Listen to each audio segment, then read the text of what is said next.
सारे प्रतियोगी छात्र कोरोना की वजह से मानसिक द्वंद्व में हैं, तनाव में हैं।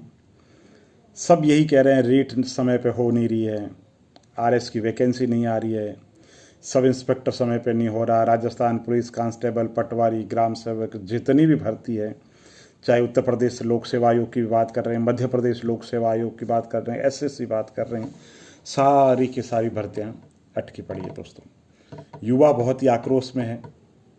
सवाल ये है क्या किया जाए। दोस्तों, राजस्थानी में एक दोहा है कि हंसा सरोवर मत तजोर जे जड़ खारो होय। हे हंस, अगर आज सरोवर खारा हो गया है, सरोवर का पानी खारा हो गया है, तो इस सरोवर को छोड़ करके मत जा, क्यों इसी सरोवर में पानी मीठा होगा। और जब वापस पीने के लिए आओगे, जब वापस आओगे पीने के लिए, तो हो सकता है जगह ना मिले। हंसा सरोवर मत तजोर जय जड़ खारो होय। डाबर डाबर डोलता थाने भला न कैसी कोई। आज यहाँ और कल वहाँ भटक रहे हो तो मंजिल नहीं मिलेगी। दोस्तों, यही बात प्रतियोगी परीक्षा पे लागू होती है।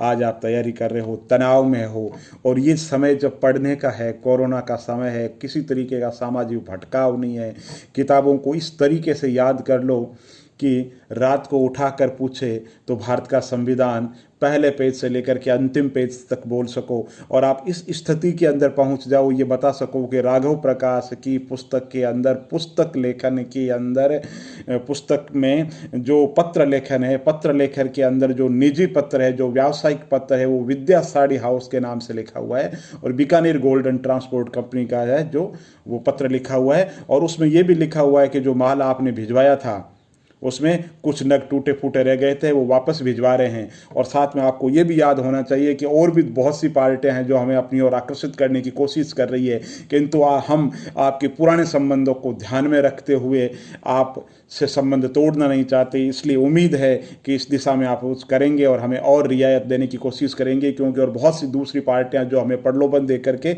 अपनी तरफ आकर्षित करने की कोशिश कर रही है। तो इस तरीके से आपको याद हो जाना चाहिए, आपको याद हो जाना चाहिए राघव प्रकाश की जो पुस्तक है उसमें संधि में पहली संधि कौन सी है, और जो युग्म शब्द शुरू है तो उस युग्म शब्द में पहला शब्द कौन सा है, अंतिम जो शब्द है वो कौन सा है। आपको इस तरीके से याद हो जाना चाहिए। आपको याद हो जाना चाहिए राघव प्रकाश की पुस्तक के अंदर जो गद्यांश है, उस गद्यांश में पहला गद्यांश कौन सा है, पलवन में पहला पलवन कौन सा है, लास्ट में जब अभ्यास के लिए 110 या 15 जो अभ्यास के लिए दे रखे हैं पलवन, उनमें से प्रथम कौन सा है, अंतिम कौन सा है। इस तरीके से आपको याद हो जाना चाहिए। दोस्तों, ये कोरोना का समय है, सिर्फ इतना ही कहना है, ये दिन भी ढल जाएंगे, ये समय भी बीत जाएगा, लेकिन इसमें जीतेगा कौन। इसमें जो समय है उसमें जो रोना नहीं रोएगा, जो रोना नहीं रोएगा और इस कमजोरी को जो अपना हथियार बना लेगा, निश्चित रूप से मंजिल उसी को मिलेगी। ये चीज़ें हैं, प्रक्रिया है, सब गुजर रहे हैं, आप और हम अकेले नहीं हैं, है ना। कोरोना है, ये जो विपदा आई है, आप तो सिर्फ पुस्तकें पढ़ रहे हो, व्यापार में लोगों के घाटा लगा हुआ है, गृहस्थी नहीं चल रही, लोग इतने ज़्यादा तनाव में हैं, आप कल्पना नहीं कर सकते। आपका तो जो वास्ता है सिर्फ किताबों से पढ़ा है। जीवन के यथार्थ के जो थपेड़े हैं वो इन किताबों से बहुत बहुत ज़्यादा घातक होते हैं। किताब तो बहुत ही अच्छी चीज़ है दोस्तों, इसलिए अभी इस चक्कर में मत पड़ो कि वैकेंसी कब आएगी। वैकेंसी जब आनी है तब आ जाएगी। आप तो इसको ढाल बनाओ। ये जो विपदा काल है इसमें इतना पढ़ो, घर वाले कह दे आपको कि यार इतनी क्या पढ़ाई करता है, इतनी पढ़ाई करो आप। राजस्थानी साहित्य के अंदर एक किस्सा आता है, उसमें एक दोहा है। एक शिकारी, एक प्रास का वृक्ष होता है, प्रास का जो वृक्ष होता है पुराने लोग जानते हैं, तो उसमें दोहा है कि बाला से बूढ़ी भईर वन वन ढूंढ्या वास। एक जीव है, उसने कहा, जंतु है, उसने कहा, प्राणी है, उसने कहा कि मैं बालों से बूढ़ी हो गई। अपने पति से बोली कि बाला से बूढ़ी भईर वन वन ढूंढ्या वास। वन का कोना कोना मैंने इस जंगल का छान मारा है। बाला से बूढ़ी भईर वन वन ढूंढ्या वास। एक अचंबो देखी और पावा चलत है प्रास। हे पतिदेव, मैंने आज एक अचंबा देखा है। मैं बूढ़ी हो गई, इतने साल हो गए, जंगल का कोना कोना मैं जानती हूँ, लेकिन मैंने आज अचंबा देखा है। एक जो प्रास वृक्ष है और ये पैदल चल रहा है।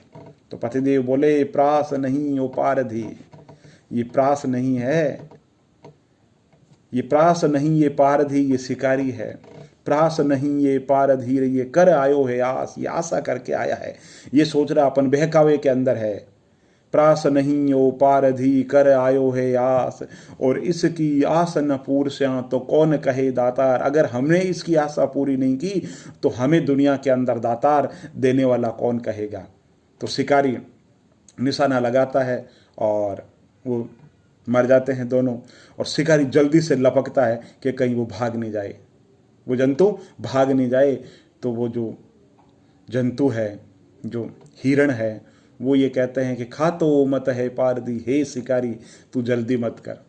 खातो मत है रे पारदी रे गहरो लाग्यो घाव, हे शिकारी तू इतनी जल्दी मत कर, शरीर में बहुत गहरा घाव लगा है, उठ नहीं पाएंगे। खातो मत है रे पारदी रे गहरो लाग्यो घाव, शरीर में बहुत गहरा घाव लगा है, और जब तक सांस शरीर में, जब तक मेरे शरीर के अंदर श्वास है, तब तक बीन बजा। तू बीन बजा, तूने हमारे साथ में क्या छल प्रपंच किया, क्या नाटक किया। तूने स्वांगी तो धरा है, वृक्ष बन गया तूने धारण कर लिया वृक्ष, प्रास के जो पत्ते हैं वो तूने लेपन कर लिया खुद पर। हमें तूने ये स्वांग किया कि हमें पता नहीं लगे, हमें सब पता है, लेकिन हम जानबूझ करके तेरे लिए शिकार हो गए, ताकि दुनिया में ये नहीं कहे कोई किसी के काम नहीं आता। तो तू तो बीन बजाता रहे, प्रास का जो वृक्ष है उसका तूने जो रूप धारण किया है, और तूने जो संगीत है बजाया, उस संगीत के अंदर मोहित हो गए। तो दोस्तों ये बात आपके घर वाले हैं, आपके घर वालों को आपसे बड़ी उम्मीदें हैं। वो बीन बजा रहे हैं सफलता रूपी, वो सफलता रूपी बीन बजाना चाहते हैं, वो देखना चाहते हैं आपकी सफलता के प्रचम को दुनिया के सामने बताना चाहते हैं। तो आप अपनी जो गति है उसको धीमी मत पड़ने दो। एक जीव जंतु होकर के उसमें इतना मलोमल टूट टूट के भरा हुआ है, अंतिम समय तक लड़ने का जज्बा, जीवन से जज्बा। तो आपके माँ बाप आपसे बहुत ज़्यादा उम्मीद लगाए रखे हैं। तो ये जो सफलता रूपी जो प्रचम है, इसके लिए आप किताबों रूपी जो बीन है उस बीन को बजाते रहो, और अपना मनोबल मत गिराओ। और जो मनोबल है उसी से जीवन चलता है, उसी से युद्ध लड़े जाते हैं। युद्ध के अंदर मैं हमेशा कहता हूँ, और नेपोलियन बोनापार्ट भी कहा करता था कि जो युद्ध लड़े जाते हैं वो हथियारों से नहीं, मनोबल से लड़े जाते हैं। हाथी और शेर का किस्सा आप जानते हो, हाथी का मनोबल कमज़ोर होता है, शेर का मनोबल बहुत मजबूत होता है। तो इतिहास के अंदर इतिहास गवाह है। आप चाहे रासो देख लीजिए, चाहे वचनिका देख लीजिए, चाहे ख्यात देख लीजिए, कोई देख लीजिए, साहित्य का कोई अभिलेख देख लीजिए, आप कुछ भी देख लीजिए, स्मारक देख लीजिए, या दुनिया जितनी भी है ये वीर लोगों की गाथाओं से भरी हुई है। महाराणा सांगा का उदाहरण देख लीजिए, शरीर के अंदर अंग अंग के अंदर जिसके घाव है, फिर भी युद्ध भूमि के अंदर है। ना दैन्यम ना पलायनम, ना दीनता दिखाऊंगा, ना पलायन करूंगा, मैं लड़ूंगा। योद्धा हो आप, लड़ो, और प्रतियोगी परीक्षाओं की तैयारी ये कर्मठ योद्धा के तरह कीजिए। मेरे को ये निराशा, ये हताशा, ये वैकेंसी नहीं है, ये छोड़ दीजिए। आज के बाद में ये बातें करनी छोड़ दीजिए। बस आप ये सोच लीजिए कि वैकेंसी आएगी और 1 साल बाद आएगी, और मुझे मेरे सारे हथियार है वो तैयार रखने हैं दोस्तों। तो जम के तैयारी कीजिए, चैनल को लाइक कीजिए, वीडियो को आगे शेयर कीजिए, और आप मुझे ज़रूर बताइए, मैं आपके लिए जैसा हूँ, जो मुझे ज्ञान है वो आपके लिए है। आप मुझे बताइए, मेरे पास में अब कोई लक्ष्य नहीं है ज़िंदगी का। आप कोई टॉपिक पूछोगे, खुद को आएगा तो खुद बताऊँगा, किसी और से पूछ के बताऊँगा, गूगल बाबा से पढ़ के बताऊँगा, विकिपीडिया पे पढ़ के बताऊँगा, और उसको बहुत शॉर्ट के अंदर आपके लिए लेकर के हाजिर हो जाऊँगा। आप तो बस अपनों के जो सपने हैं वो पूरे करते रहिए, पढ़ते रहिए, ड्रामा मत कीजिए पढ़ने का, सच में पढ़ते रहिए, दिखावा मत कीजिए, चुपके चुपके एक तपस्वी की तरह, एक योगी की तरह साधना कीजिए, जिसमें दुनिया को पता ही नहीं चले कि आप पढ़ रहे हो, और जब रिजल्ट आए तब सफलता अपने आप बोले। बहुत बहुत धन्यवाद दोस्तों।